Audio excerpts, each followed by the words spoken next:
Buenas noches a otro episodio de Mesa de Expertos. Esta noche Buenas noches. tengo el gran placer de presentarles a una amiga mía, Susan Rajkumar. ¿Cómo pronuncia su apellido? Así es, exactamente, Raj Kumar. Rajkumar, very good. Ah, querida Susan, cuéntanos, ¿de dónde eres? Soy de Trinidad y Tobago, Ah, pero ahora vivo en Honduras. Tengo 21 años de estar en Honduras, muy bien. Centroamérica. ¿Cuál es tu idioma original? Soy nativa del inglés caribeño. Muy bien. ¿A qué te dedicas? Me diré que soy maestra. Sí, maestra. Me costó definir que soy maestra, pero sí soy maestra. Ya después todo lo demás, emprendedora, creativa, todo lo demás vino en el camino, pero la que siempre fue estable fue la de ser maestra. Muy bien. Cuéntame, ¿dónde trabajas? Bueno, tengo mi propia empresa que se llama Corporate Bilingual Consultancy y la llegada a Honduras pasé de trabajar en colegio público a trabajar con adultos.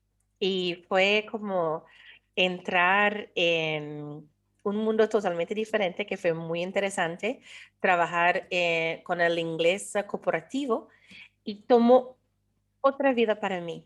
Fue encontrar el significado, me hizo cuestionar todo, porque esos textos, de qué estamos preparando a nuestros jóvenes.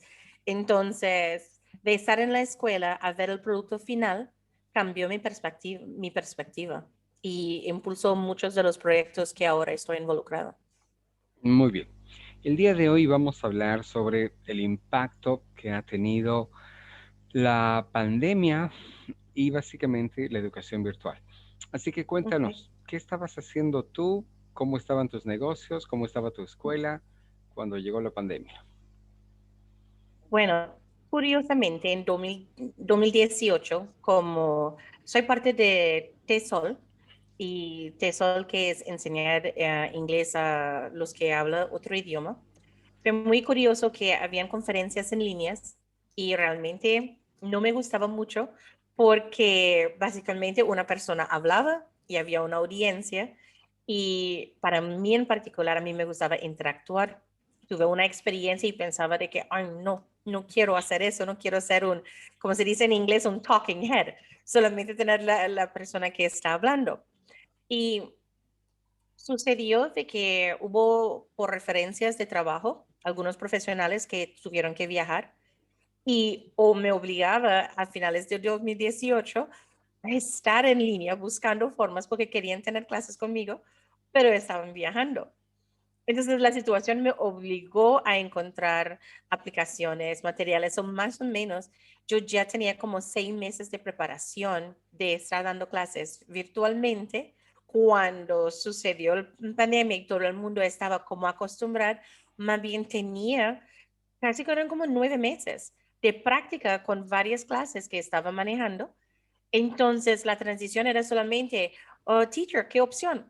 Bueno, ¿sabe qué? Estoy aquí con el Zoom, estoy aquí con el WhatsApp, estoy aquí con el Messenger y Messenger había lanzado en Facebook la capacidad de intercambiar la pantalla. So, mientras uno podía cambiar la pantalla, a mí me permitía poder utilizar algunas de las métodos creativas mías por poder tener esa interacción. Entonces, vamos a probar. Entonces, en algunos momentos estábamos con la cámara en Zoom, pero si el audio fallaba, estábamos con el WhatsApp con audio, estábamos platicando, pero estábamos viendo. Fue un poquito de un circo, pero yo literalmente terminé siendo una persona con experiencia y pudo ayudar a otros maestros y otros colegas porque ya tenía experiencia con ciertos programas. Así me encontró la pandemia cuando entrábamos Lista en y en el preparada. cierre. Sí, doy gracias a Dios por eso. ¿Y cómo te fue con, cuál fue el impacto con los profesores, con tus estudiantes? ¿Todos sintieron que les fue fácil hacer el cambio? Um, Como yo trabajo con adultos en particular, el mercado de los adultos, Fue difícil, especialmente para los que estaban acostumbrados a estar sentado en un escritorio al inicio de estar en las clases, encontrar maneras de hacerlo divertido para ellos y captar la atención. Funcionó de otra manera, transicionamos de la incomodidad al inicio a estar acostumbrado. Después, teacher, es cierto, podemos tener clase a tal hora. Sí, solo avísame y conectamos en línea. Sí, entonces ya el problema de ausentismo por no poder llegar a mi oficina o yo no poder llegar a ellos, de repente el ausentismo no iba a ser una excusa, porque hey, cambiamos el horario, estamos en línea. Entonces, ¿qué descubrí yo? De poder, tuve literalmente, puedo decir, el sueño hecho realidad, poder trabajar en casa, tener a mis hijos cerca, pero literalmente manejar mi trabajo y comunicarme con personas en otros países y literalmente no estar lejos. Al inicio fue fascinante. Después llegó a ser algo cansado, porque con clases en línea con mis hijos, con mis clases en línea, después me metí a estudiar también para aprovechar del tiempo, llené literalmente las horas del día y sentía de que no descansaba. Entró lo que es el cuidado personal, el cuidado de saber cuándo apagar el teléfono, ir a caminar, salir de estar en pantalla. Ha sido como un roller coaster, un poquito. Cuéntame sobre la experiencia de tus bebés. Por supuesto, tú como empresaria, tú como profesora, parece que te fue muy bien, estabas Sí. preparada para el cambio. ¿Cómo fue en tu familia, tus bebés? ¿Les fue difícil el tema virtual? ¿Perdieron clases? ¿Sus profesores Y de ellos? al inicio, bueno, el colegio hemos tenido el dicho de que nuestros hijos reciben la oportunidad de educación privada. Yo en particular quería un sistema estandarizado internacionalmente porque soy de otro país y quería que asegurar de que mis hijos podían competir en una plataforma internacional. Entonces, eso tuvo mucho que ver con el colegio que escogí por eso.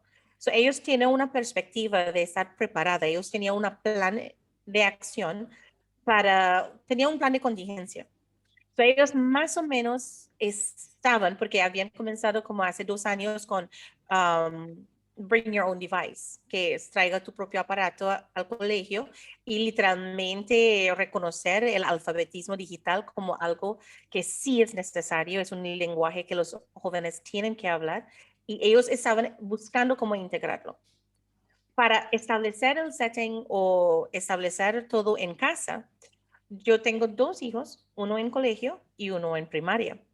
Tuve la experiencia de lo que es ver un jovencito de primer grado y enfrentar toda la inundación de preocupaciones de los padres, cómo va a leer, cómo va a escribir, todo de ver la educación a ese nivel como literalmente bajo un microscopio.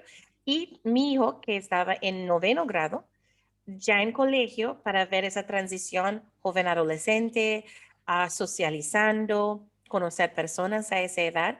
Tuve dos perspectivas muy interesantes para mi mente, por decir así, científica, para observarlos y observar cómo adaptaba al proceso. El pequeño de primer grado comenzó clases de japonés. So, comenzábamos en donde los padres de familias quejaban de que al inicio, ¿cómo van a hacer eso? ¿De qué manera van a aplicar? Y se miraba cómo el adulto aplica el filtro nuestro ante el joven y donde tenían que respetar lo que la escuela y los maestros preparados iban a hacer. Eso fue una línea que marqué muy, muy claramente, dejar que los maestros de primer grado hacían lo que tenían que hacer. Observé a mi hijo transicionar del primer trimestre de literalmente, mami, necesito ayuda con eso, abrir las clases, demostrarle dónde aperturarlo, dónde conectar. Segundo semestre, wow, mami, ya lo tengo abierto. La independencia de un bebé de primer grado transicionando de 6 a 7 años. Fue increíble observar, ya lo tengo listo. Ya, ok, ¿cuál clase? Seguir el horario en Google, Entonces, literalmente creo que el reto para los maestros de computación fue donde literalmente su currículo tenía que cambiar porque los básicos de qué es el mouse, qué son los teclados y todo se fue. Literalmente estaban enseñándoles a abrir páginas, colocar imágenes, mover. Ya al final de primer grado es increíble ver los aspectos cognitivos que desarrollaron en la de primer grado. Ahora, muchos papás quejaban todavía de capacidad de lectura y de matemática, porque es lo que están acostumbrados a ver. Puede, pero fue muy diferente los otros habilidades a nivel de tecnología que adquirían los jóvenes. Cuando el maestro no estaba, llegaban, colocaban, querían compartir pantallas, querían jalar otras cosas que estaban viendo. I mean, fue realmente tenemos tanta información como maestros para observar y investigar. Sorrel, es un tiempo sumamente, creo, Leonardo da Vinci, si hubiera estado en ese tiempo, es como si estamos saliendo de un oscurantismo moderno a un renacimiento en educación fascinante.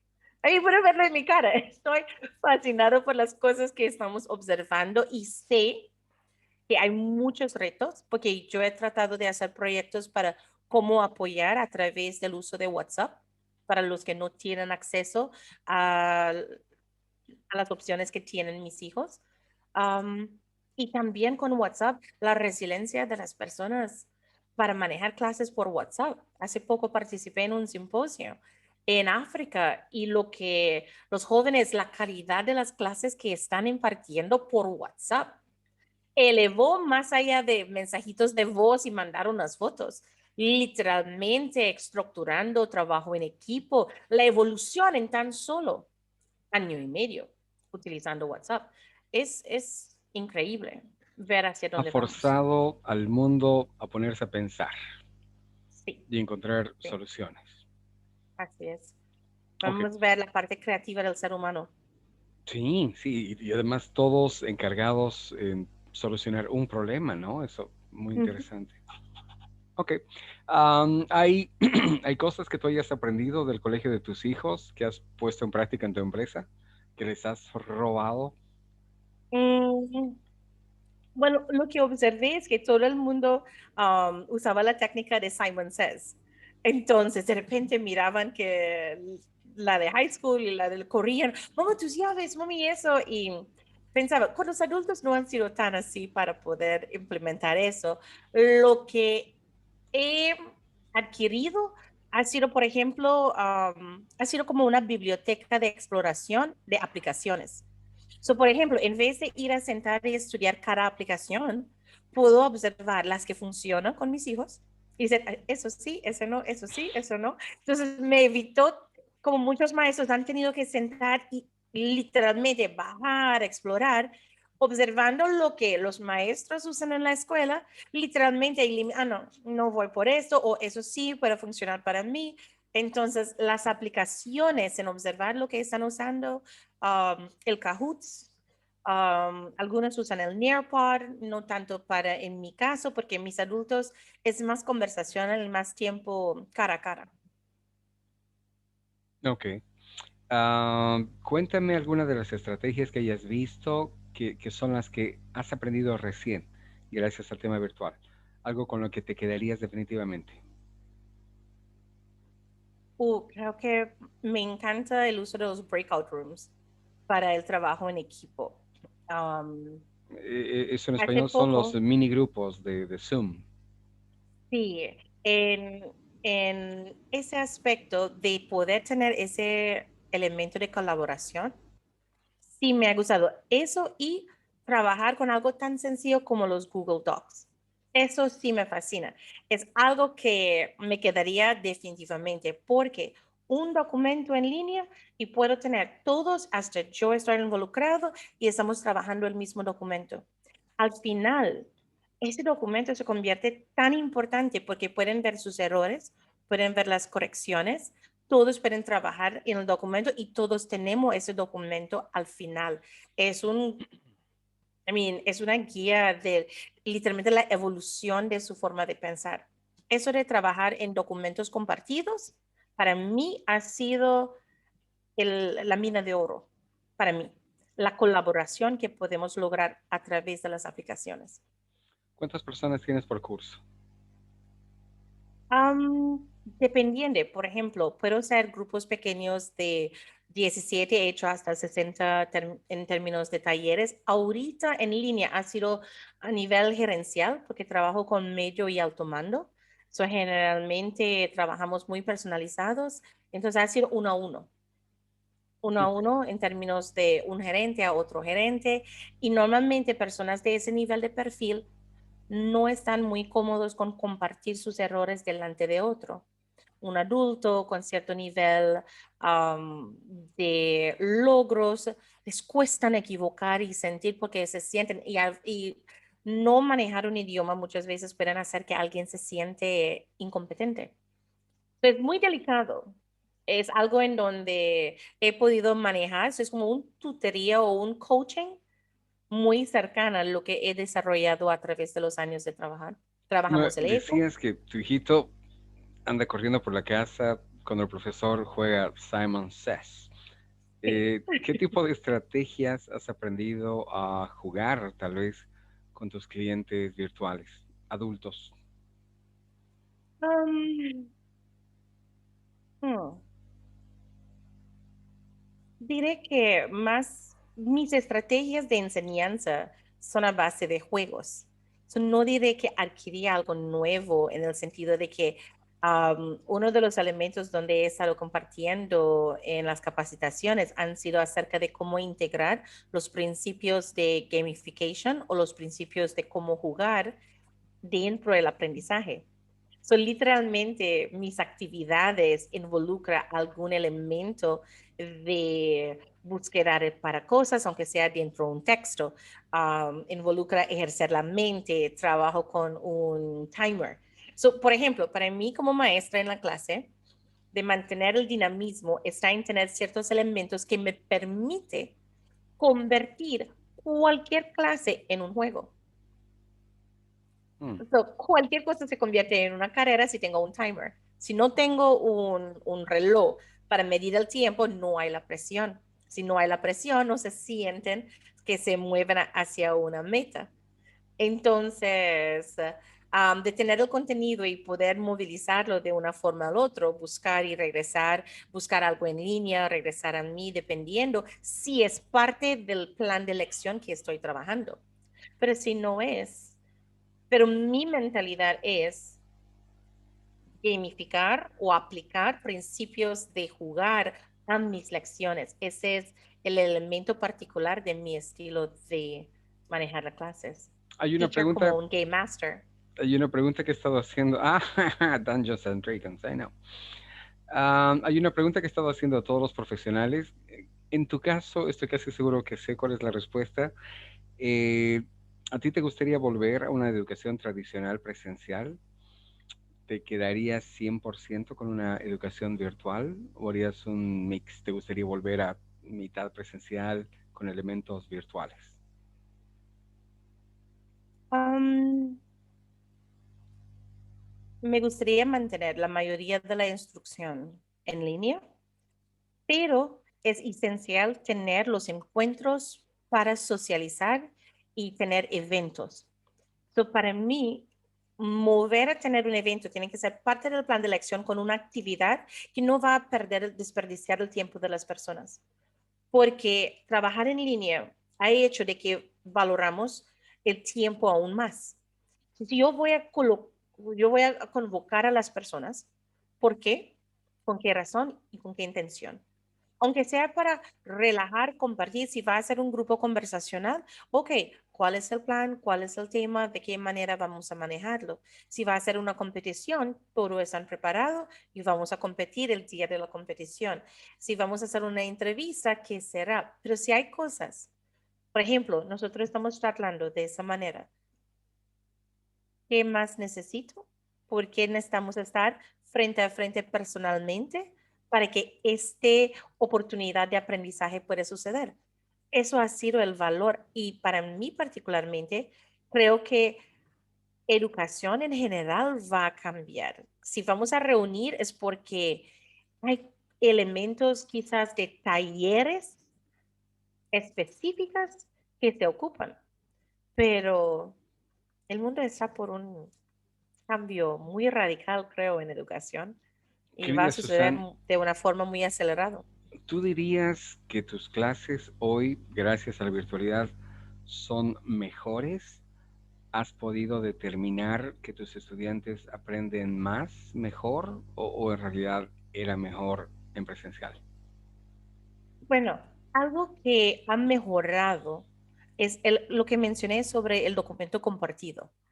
Porque literalmente ahora yo no tengo que hacer, yo puedo estar así viendo lo que ellos están redactando. So, literalmente puedo estar observando qué están haciendo, dónde va, puedo ver la toma de decisión cognitiva que están haciendo mientras están redactando, Para las cómo están personas que haciendo no los cambios. entienden la estrategia, coméntame, ¿cuál es el ejercicio que les pides hacer a tus estudiantes? Ok, so, básicamente trabajo con, let's say, medio lower intermediate, o gente que están entre principiantes transicionándose a los que manejan lectura.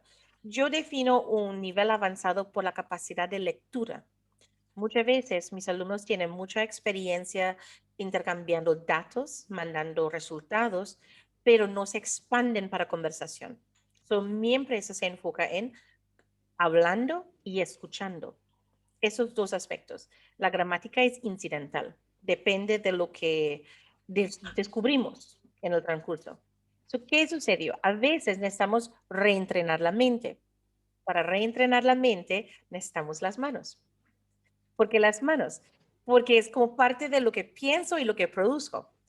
Entonces, todo suena bonito en la mente, pero cuando lo vamos a hablar, muchas veces no es lo que pensamos y no suena igual.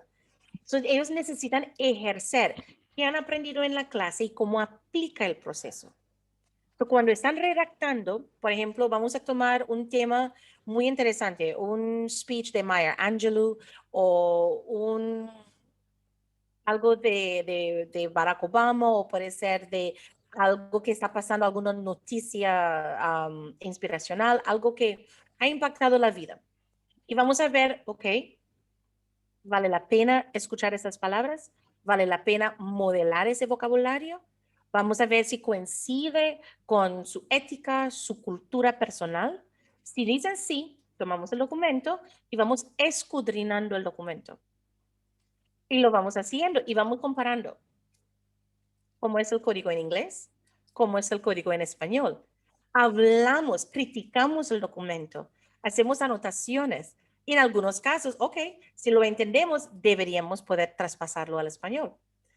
Y viceversa, si estoy trabajando de español al inglés y empezamos a ver contexto, connotación, la riqueza de, wow, una oración puede ser tan espectacular. Trabajo mucho con el trabajo de Dr. Brené Brown. Ella es una experta en el tema de vulnerabilidad, especialmente en los adultos, es una trabajadora social. Um, Espectacular todo su trabajo. Es algo en donde mis alumnos aprenden de otros temas, aunque estamos en una clase de inglés. Susan, cuando tú me hablas, esta es una pregunta muy técnica, cuando tú me hablas del Google Docs, ¿te refieres a Drive? No. Google tiene varios elementos. Por ejemplo, si está usando Chrome, vas a poder ver de que nos da las opciones de tener, let me see, en la esquina, cuando uno va a abrir un nuevo tab, tenemos el Drive. Es como el esquema o el paquete de apps Oh, que ya. Google Correcto. tiene, Ah, que es como el Google Docs, es uno que es parecido al Microsoft Word, ujú. pero está en línea. So, Oh, ya. literalmente, todo lo que tú vas redactando se queda grabado En la instantáneamente y tú nube, puedes correcto. compartir Y ese todos documento con tienen otra. acceso al documento. Correcto. Ok. Exactamente. Bien, Susan, vamos llegando al final. Ah, ¿Cuál dirías tú que, que es lo mejor que te ha dejado este momento de crisis? ¿Qué es lo que más has aprendido? ¿Con qué te quedas? Hmm. Wow. Muchas cosas realmente. He vuelto a conocerme a mí mismo. Creo que ese ha sido he vuelto a descubrirme a mí. De alguna manera, me di tanto de mí a otras personas, a otros aspectos de mi vida, de que la jovencita de 19 años que ingresó a la profesión de enseñar, que estaba emocionada para cambiar el mundo, um, la vida, no sé, la vida en algún momento al otro habían hecho de que se había olvidado um, ese anhelo. Y la pandemia, muchos de los proyectos que tenían, que habían quedado estancados, literalmente cobraron vida de nuevo en la pandemia. Y acaba de hacer un hosting en Duolingo con el juego mío que es Codebreaker. Y tuvo personas y estábamos literalmente, en vez de una clase bilingüe, tuvimos una clase multilingüe. Hubo un filipino, alguien en alemán, en inglés, español y francés. Y fue algo que was like mind blowing, anonadada, emocionada de literalmente ver ver en la cara de las personas el aprecio por su idioma, porque hay un estigma que muchas veces no hablamos. Sí queremos hablar el inglés y sí es el idioma global, pero hay algunos prejuicios en donde otros sienten que su idioma es menos. Yo no quiero ver eso en mis. Yo quiero que mi gente se disfrutan su idioma y a la vez aprecian la mía y podemos apreciar ambos. Por eso digo que soy un dual immersion advocate. Soy un activista para la inmersión dual. Poder apreciar ambos idiomas, apreciar el código de ambos idiomas o tres idiomas o apreciar el multilingüismo entre la persona.